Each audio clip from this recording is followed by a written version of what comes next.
વડાપ્રધાન આદરણીય નરેન્દ્રભાઈ મોદી સાહેબનો આજે 74મો જન્મદિવસ છે।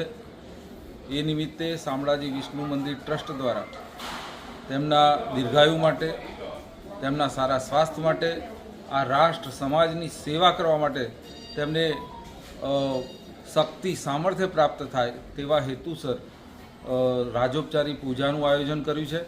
રાજોપચારી પૂજાની સાથે સાથે 2000 લાડુ એ શામળાજી વિસ્તારના આજુબાજુની ગામડાની સ્કૂલોની અંદર પ્રસાદ રૂપે વિતરણ કરવામાં આવશે। આજે ભગવાન શામળિયાના શ્રીચરણોમાં પ્રાર્થના છે આદરણીય નરેન્દ્રભાઈ દીર્ઘાયુ બને અને આ રાષ્ટ્ર સમાજ ભારતના ઉદ્ધાર માટે એ સંકલ્પિત છે, ત્યારે અપાર શક્તિ સામર્થ્ય એમને પ્રાપ્ત થાય એવી શામળિયાજીના શ્રીચરણોમાં પ્રાર્થના છે અને અમારી અભિલાષા છે, અંતરની ઈચ્છા છે।